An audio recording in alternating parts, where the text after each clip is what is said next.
Hi everyone, assalamu alaikum. Welcome to my channel and welcome to my new vlog. আশা করি সবাই ভালো আছেন।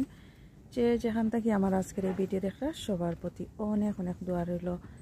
এই তো নতুন আরেকটা গার্ডেনিং ব্লগ নিয়ে এলাম। আশা করি সবার ভালো লাগবে যারা গার্ডেনিং ব্লগ ভালো পান। তো আজকের গার্ডেনিং ব্লগে আমি দেখাই আর আমার কচুর গাছ আর কচুর গার্ডেনও আমি যাই আর এই যে বাংলাদেশের মতো কচু হইছে আমার গার্ডেনে। এগুলো হলো আমার কচুর বাগান। মাশাআল্লাহ অনেক সুন্দর কচু হয়েছে। আর লন্ডনে এত ঠান্ডার মাঝেও যে কচুর গাছ এই বছর হয়েছে আমার কাছে খুব ভালো লাগে। আর এগুলা আজকে হারভেস্ট করবো। 2 সপ্তাহ আগে কিছু কচু আমি হারভেস্ট করছিলাম। এই যে দেখতে পারা মাশাআল্লাহ অনেকগুলা কচু এখন হইব।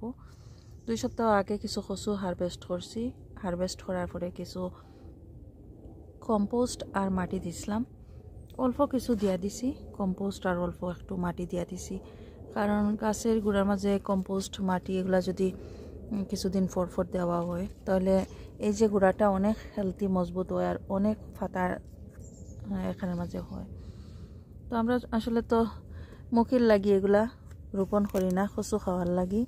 এই যে কচুর গাছ এগুলা খাওয়ার লাগি তো রোপণ করি। মুখি আসলে খুবই অল্প ধরে, ছোটো ছোটো মুখি ধরে, এগুলা আমি আসলে উঠাইও না। পরবর্তী সময় দেখা যায় কচুটা কি এই কচুর মুখিটা কি আবার সারা হয়ে যায় নতুন করিয়া। তো এই কচুগুলা আজকে আমি হারভেস্ট করবো। সবগুলা হারভেস্ট করতাম নাই, যেগুলা হারভেস্ট করার যোগ্য হয়ে গেছে এগুলো আমি হারভেস্ট করবো। আর প্রতি বছর আমি 4 বার এরকম 4 থেকে 5 বার এরকম হয়, 3 বার হয় কোনো কোনো সময় হারভেস্ট করি। তো এই বছর অলরেডি 2 সপ্তাহ আগে আমি হারভেস্ট করছি। আর আজকে আগস্ট মাসের 12 তারিখ। ওয়েদার মোটামুটি ভালো আছে, খুব সুন্দর ওয়েদার। তো এবছর যেহেতু খুব বেশি ঠান্ডা আসিল, ওয়েদার এত ভালো আসিল না, এই কারণে আমার সবগুলা গাছ একসাথে রোপণ করতে পারছি না। ভিন্ন সময়ে এই যে দেখতে পারা কচুর বাগান, ভিন্ন সময়ে আমি এগুলো রোপণ করছি। মে মাসের শেষের দিক থেকে শুরু করিয়া জুলাই পর্যন্ত আমি রোপণ করছি, কারণ অনেকগুলা ফটের মাঝে আমি রোপণ করছি, মাটিত রোপণ করছি না। ফটে রোপণ করলে গাছগুলা দ্রুত বড় হয় আর অনেকগুলা পাতা হয়। আর মাটির মাঝে রোপণ করলে দেখছি মাটি যেহেতু অনেক ঠান্ডা থাকে এ কারণে গাছ এতটা বেশি বড় হয় না আর বেশি পাতাও হারভেস্ট করা যায় না, কচু হারভেস্ট করা যায় না। তো টবের মাঝে লাগাইতে অনেকটা সময় দেখা যায় টব রেডি করা, টবের যে পুরাতন মাটি থাকে এগুলা ফালাইয়া আবার মাটিগুলা শুকানি, আবার ফট ক্লিন করা, আবার মাটি রেডি করা। তো এক জায়গা থেকে আরও জায়গাত এগুলা নেওয়া অনেকটা ডিফিকাল্ট হয়ে যায় আমার লাগি। এই কারণে আমি একসাথে সবগুলা কচুর গাছ লাগাইতেও পারি না, অনেক কষ্ট হয় এগুলা লাগাইতে।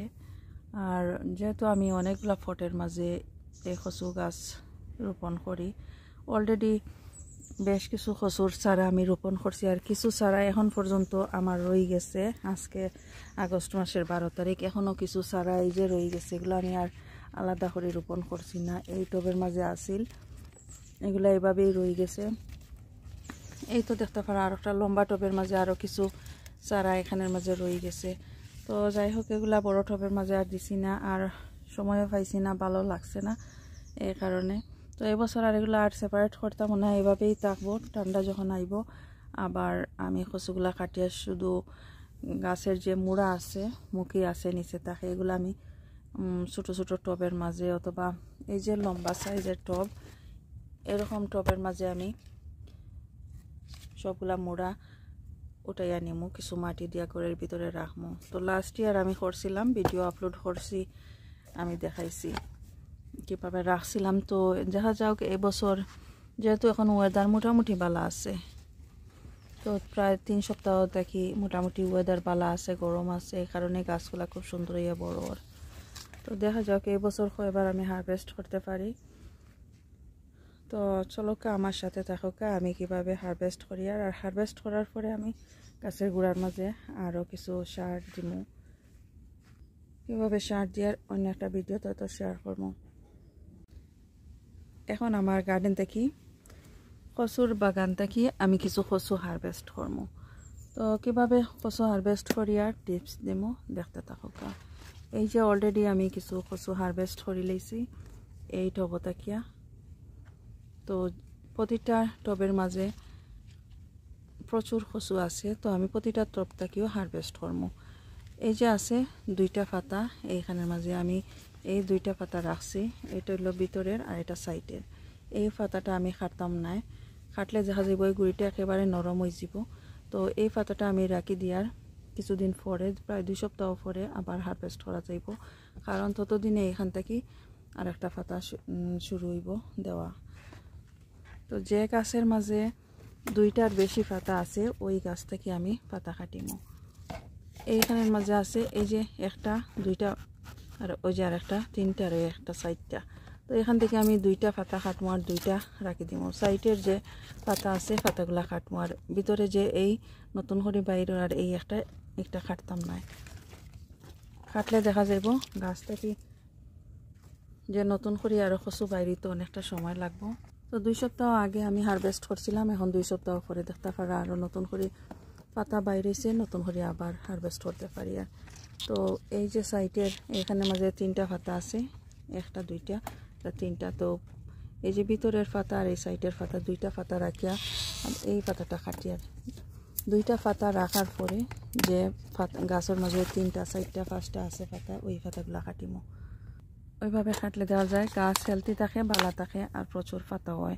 এই গাছের মাঝে 4টা পাতা আছে, 1টা 2টা 3টা 4টা, এইখান থেকে আমি 2টা কাটিমো। 2টা কাটলে আরো 2টা থাকবো, ওগুলো দ্রুত বড় হইব।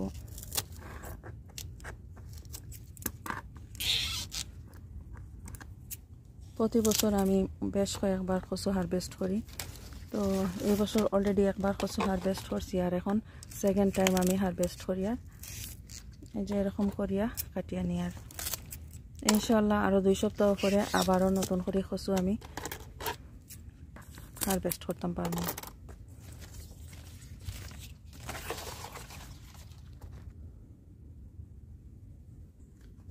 কচুর গাছে যত পাতা কাটা হয় ততই বেশি পাতা বাইর হয়, নতুন নতুন পাতা বাইর হয়। এই যে এগুলা কাটিছি না, এগুলা নষ্ট হয়ে যায়, ফসি যায়। তো একটু সরাইয়া দিয়ে যেগুলা ফসি গেছে।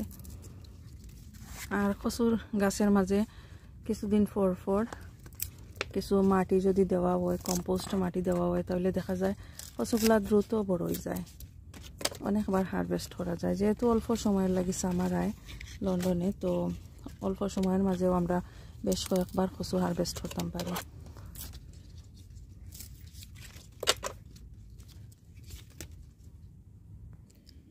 এইখানের মাঝে বেশ কিছু টবের মাঝে কচু আছে।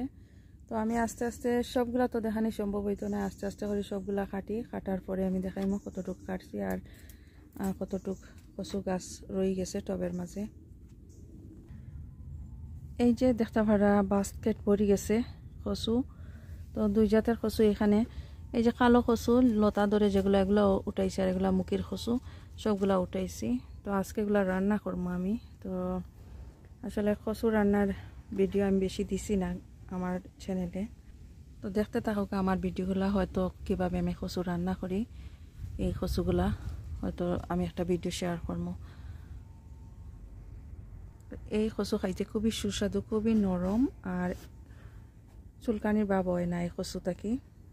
সাধারণত দেখা যায় কচু খাইলে খুব বেশি গলার ধরে, গলার চুলকায়। তো এই কচুগুলা চুলকায় না, নর্মালভাবে আমি কচু রান্না করি, খুবই সুস্বাদু, খুব দ্রুত এগুলা সফট হয়ে যায়, রান্না করার সময় কুক হয়ে যায়। তো এই টেকনিক যদি ব্যবহার করেন, যে 2টা পাতা রাখিয়া বাকি যা পাতা আছে এগুলা কাটি লাইন, তাহলে দেখা যাইব দ্রুত আবার অনেকগুলা কচু হারভেস্ট করতে পারবা, গাছও দ্রুত বড় হইব। কচু হারভেস্ট করার সাথে সাথে যদি কোনো ধরনের সার সাধারণত আমি এত কিছু দেই না, জাস্ট একটু কম্পোস্ট অথবা গোবর এগুলা ইউজ করি, তো দেখা যায় দ্রুত গাছ বড় হয়। মাটিও দিতে পারবা, দ্রুত গাছ বড় হইব, আর আরও বেশি বেশি করে কচু হারভেস্ট করতে পারবা। যারা কচু খাইতে পালা পাইন, কচু শাক খাইতে পালা পাইন, তারা অনেক ভালো লাগবে আজকের এই ভিডিও। যারা রোপণ করতে চান তারাও রোপণ করতে পারবা, খুবই ইজি এগুলা রোপণ করা। আমার চ্যানেলে ভিডিওতে আছে অলরেডি কিভাবে আমি রোপণ করছি। তো যদি ভালো লাগে আমার আজকের এই video please like share and comment করবা। যারা অলরেডি সাবস্ক্রাইব করছেন থ্যাংক ইউ সো মাচ। নতুন যারা আছেন সাবস্ক্রাইব করি আমার চ্যানেলের পাশে থাকবা।